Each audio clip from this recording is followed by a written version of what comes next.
اعوذ باللہ من الشیطان الرجیم بسم اللہ الرحمن الرحیم اللہم صلی علی سیدنا و مولانا محمد وبارک وسلم۔ محترم ناظرین اکرام، السلام علیکم ورحمۃ اللہ وبرکاتہ۔ میں ہوں آپ کا میزبان حافظ حامد رضا اور آپ دیکھ رہے ہیں پروگرام نور ہدایت۔ ناظرین، آپ جانتے ہیں نور ہدایت میں ہم آپ کی ملاقات علماء اکرام سے کرواتے ہیں، نعت خواہ حضرات سے کرواتے ہیں، جن سے ہم کلام سنتے ہیں، علماء اکرام سے ہم گفتگو کرتے ہیں، قرآن اور حدیث کے حوالے سے ہم جاننے کی کوشش کرتے ہیں، صحابہ اکرام کے بارے میں جانتے ہیں، اہل بیت عظام کے بارے میں جانتے ہیں، پنجتن کیا ہے اس حوالے سے ہم جاننے کی کوشش کرتے ہیں، اور اللہ کے نیک بندے جنہوں نے دن رات اللہ کی عبادت میں اپنا وقت لگا دیا اور پوری زندگی جنہوں نے اللہ کو منانے کے لیے، اللہ کو راضی کرنے کے لیے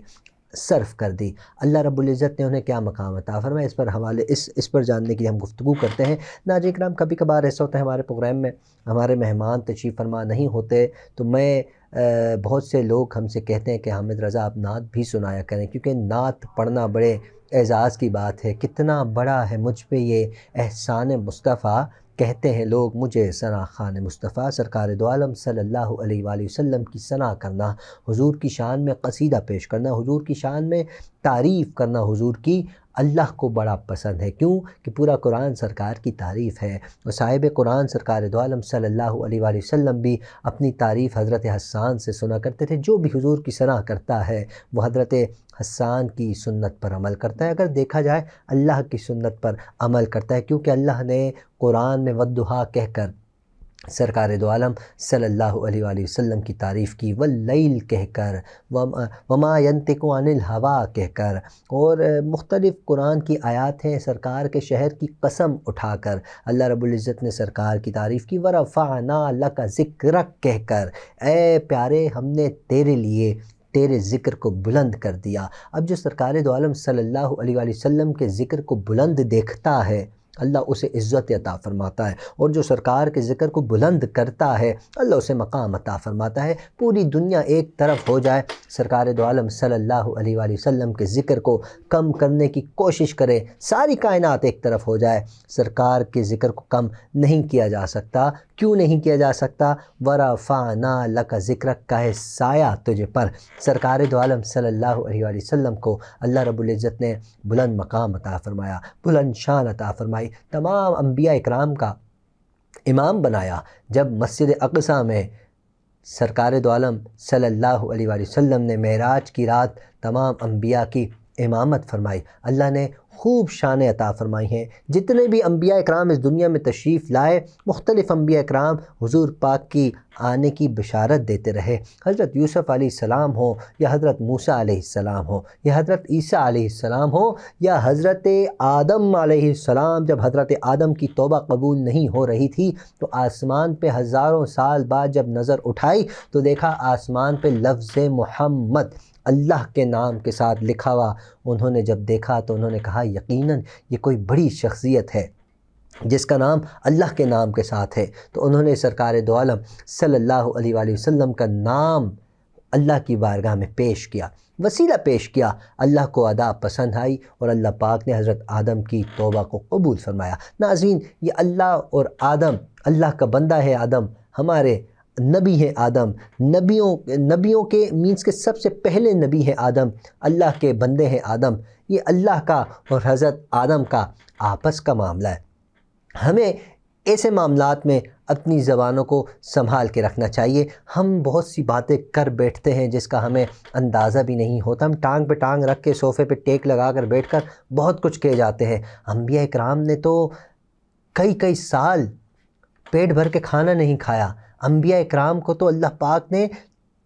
معجزے تو عطا فرمائے، لیکن اس سے پہلے اللہ رب العزت نے ان کو مشکلات میں ڈالا، ان سے امتحان لیا گیا۔ ناظرین، اگر میں 3 دن کے لیے بیمار ہو جاؤں، اللہ کی طرف سے امتحان آ جائے تو میں مر جاتا ہوں، میں کہتا ہوں میں اپنے آپ سے بیزار ہو جاتا ہوں۔ نبی تھے، ہزاروں سال وہ بیماریوں میں مبتلا رہے۔ ایک نبی میرے ذہن میں نام ابھی نہیں آ رہا، آئی تھنک غلطی معاف، حضرت یعقوب علیہ السلام کوئی نبی تھے، انہیں بیماری لگ گئی۔ جب انہیں بیماری لگی ناظرین، ان کے جسم پہ کیڑے پڑ گئے۔ جب کیڑے پڑے تو جو کیڑا ان کے جسم سے نیچے گرتا وہ زمین سے اٹھا کر دوبارہ اس کو اپنے جسم پہ رکھتے، کہنے والوں کو، دیکھنے والوں کو وہ کہتے، بتاتے کہ اس کا رزق یہاں لکھا ہے، اللہ نے اس کا رزق یہاں لکھا ہے، نیچے کیا کر رہا ہے؟ اپنے جسم پہ وہ اٹھا کر رکھتے، کتنی تکلیف زدہ انہوں نے وقت گزارا، پھر اللہ نے انہیں مقام عطا فرمایا۔ ان کے صبر، حضرت ایوب علیہ السلام، حضرت یعقوب علیہ السلام کا صبر، سرکار نے فرمایا نا جب بھی مشکل وقت آ جائے تو یعقوب کے صبر کو یاد کرو۔ حضرت یعقوب علیہ السلام جو کہ حضرت یوسف علیہ السلام کے والد محترم بھی ہیں، ان کا وہ صبر بھی تو دیکھیں کہ کتنے عرصہ وہ اپنے صاحبزادے سے الگ رہے، لیکن وہ اللہ کی بارگاہ میں ہمیشہ یہی دعا کرتے، یا اللہ میرے بیٹے کی حفاظت فرمانا۔ وہ جانتے تھے کہ میرا بیٹا کہیں نہ کہیں زندہ ہے۔ حضرت یوسف علیہ السلام جانتے تھے کہ میرے والد محترم فلاں شہر میں ہیں، وہ چاہتے تو اپنے والد سے ملنے چلے جاتے، لیکن انہوں نے ہمیشہ صبر کیا، ایک دن آئے گا، ایک دن آئے گا، کرتے کرتے کرتے 25 30 40 سال جب گزر گئے، حضرت یوسف علیہ السلام کو جیل میں بھی ڈالا گیا، ان کے ساتھ تشدد بھی کیا گیا، ان کے اوپر الزامات بھی لگائے گئے، لیکن حضرت یوسف علیہ السلام نے خاموشی کا اظہار کیا۔ اس کے بعد جب حضرت یوسف علیہ السلام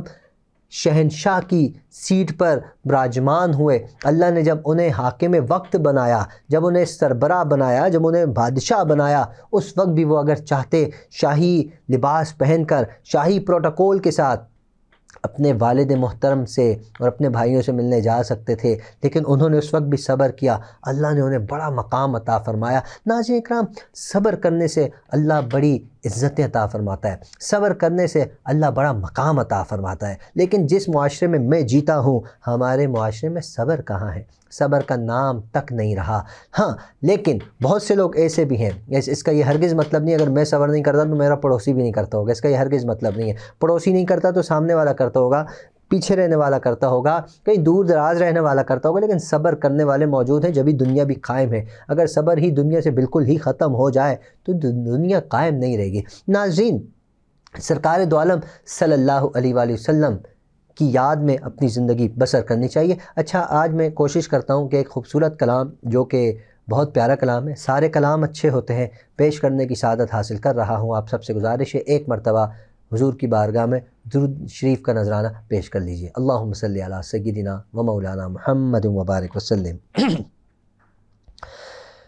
یا شفیع امم للہ کر دو کرم، یا شفیع امم للہ کر دو کرم، شالا وسدار وے تیرا سونا حرم، تیرا سونا حرم، تیرا سونا حرم،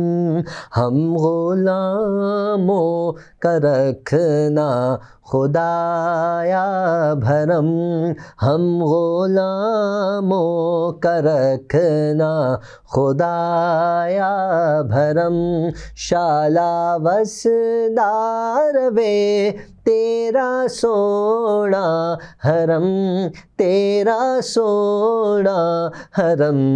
تیرا سونا حرم، اور منتشر ہے خیالات کی وادیاں، منتشر ہے خیالات کی وادیاں، لٹ گیا ہے سکون والی یہ دو جہاں، لٹ گیا ہے سکون والی یہ دو جہاں، دور ہو جائے غم یا شہ محترم، دور ہو جائے غم یا شہ محترم، شالا وسدار وے تیرا سونا حرم، تیرا سونا حرم، تیرا سونا حرم، تیری چوکھٹ کے منگتے ہیں جائیں کہاں، منگتوں کو سلطان بنایا میرے کملی والے نے، جب اپنا دربار سجایا میرے کملی والے نے۔ مال و زر کی بات نہیں ہے یہ تو کرم کی باتیں ہیں، جس کو چاہا در پہ بلایا میرے کملی والے نے۔ تیری چوکھٹ کے منگتے ہیں جائیں کہاں، اپنی رحمت سے بھر دیجئے جھولیاں، اپنی رحمت سے بھر دیجئے جھولیاں۔ ہم ہیں امیدوار کرم ہو کرم، ہم ہیں امیدوار کرم ہو کرم، شالا وسدار وے تیرا سونا حرم، تیرا سونا حرم۔ تیری یادوں سے معمور سینہ رہے،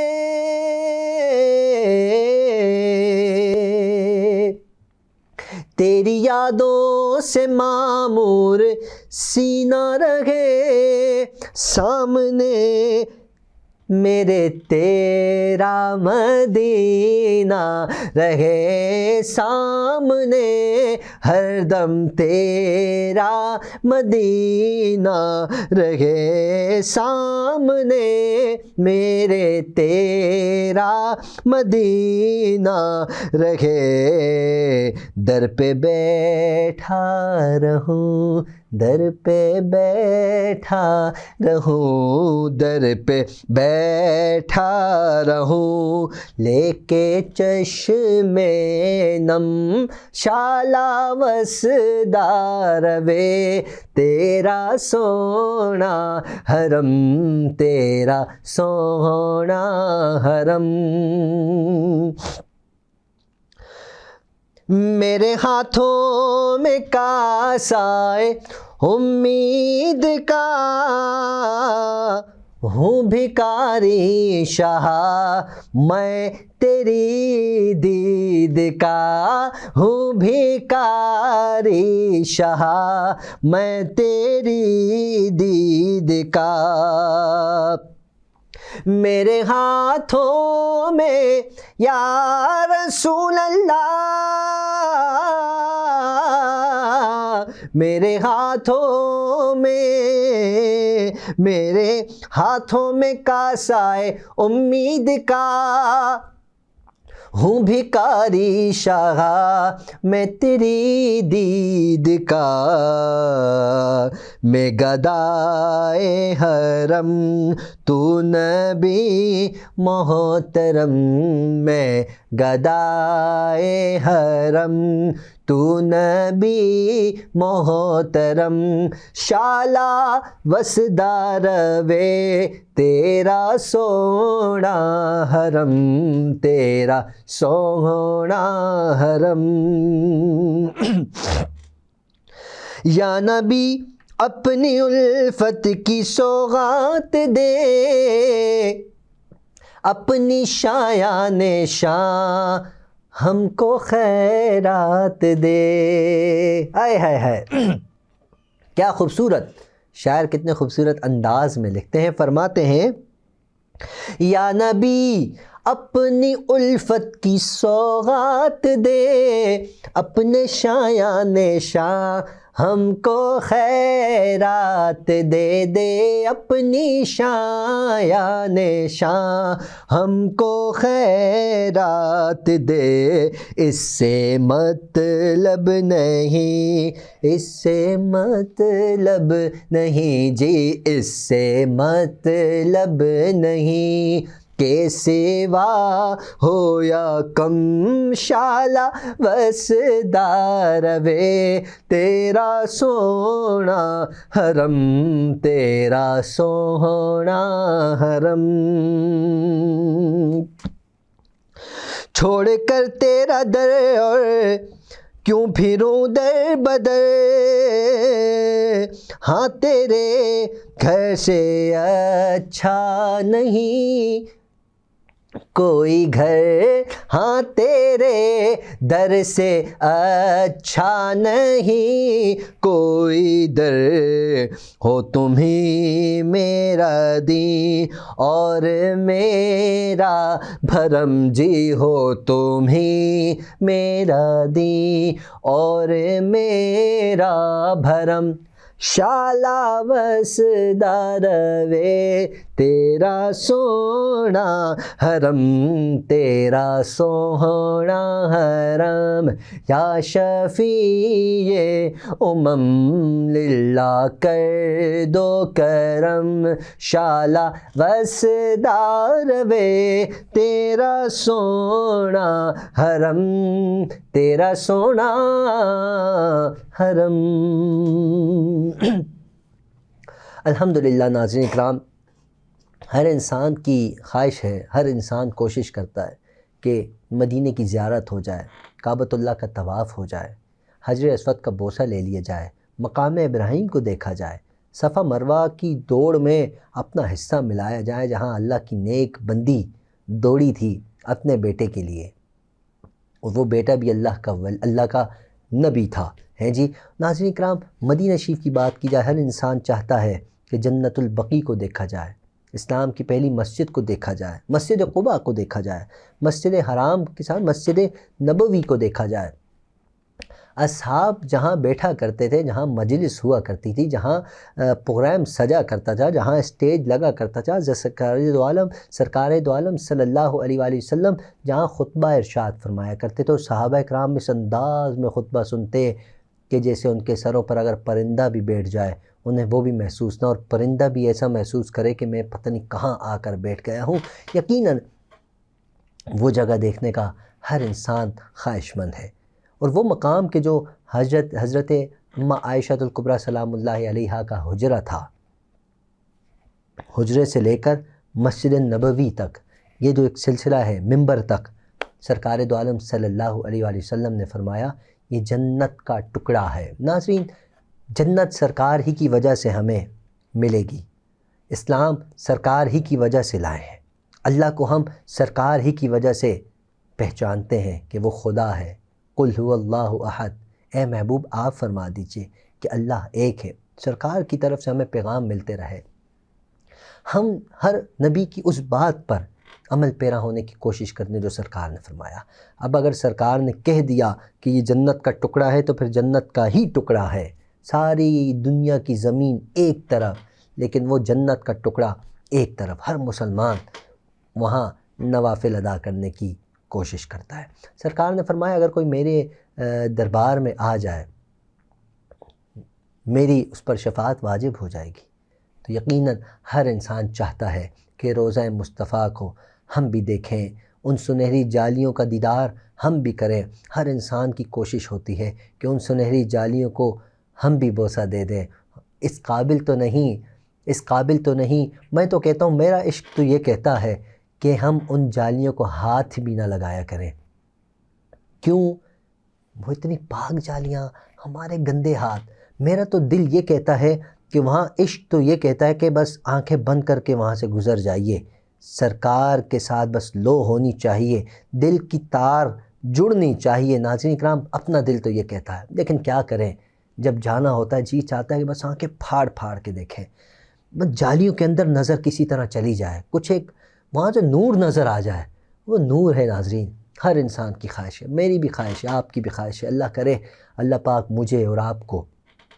ان پاک در کی حاضری نصیب فرمائے، ہمارے پورے خاندان والوں کو، ہماری پوری فیملیز کو اللہ پاک بار بار ان پاک جگہوں کی حاضری نصیب فرمائے تاکہ ہم بھی وہاں جائیں اور اپنا نام ان شفاعت والوں میں لکھوائیں کہ جن کے سرکار نے کہا کہ فرمایا کہ میں شفاعت کروں گا کس کی، کہ جو میرے دربار میں تشریف لائیں گے۔ ناظرین اکرام، مختصر سے 2 اشعار میں پیش کرتا ہوں، پھر پروگرام کا وقت اختتام کی جانب ہے۔ آپ سب سے گزارش ہے اپنا خیال رکھیے گا، اپنے اہل و عیال کا خیال رکھیے گا، سب کا خیال رکھیے گا، ہم سب کو اپنی دعاؤں میں یاد رکھیے گا۔ پروگرام کا اختتام ہو جائے گا، میں نعت مصطفیٰ قصیدہ برد شریف کے 2 اشعار پیش کر رہا ہوں۔ مولایا صلی وسلم دائما ابدا علی حبیبک خیر الخلق کلہم هو الحبیب الذی ترجى شفاعته لکل ہون من الاحوال مقتحم، وہ محمد فخر عالم بادشاہ ہے انس و جاں، سرور کونین سلطان عرب شاہ عجم، ایک دن جبریل سے کہنے لگے شاہ امم، تم نے دیکھا ہے جہاں بتلاؤ تو کیسے ہیں ہم، عرض کی جبریل نے اے شاہ دیے محترم، آپ کا کوئی مماثل ہی نہیں رب کی قسم، نہ کوئی آپ جیسا تھا نہ کوئی آپ جیسا ہے، کوئی یوسف سے پوچھے مصطفیٰ کا حسن کیسا ہے، زمین و آسماں میں کوئی بھی مثال نہ ملی، مولایا صلی وسلم دائما ابدا اعلی حبیبک خیر الخلق کلہم۔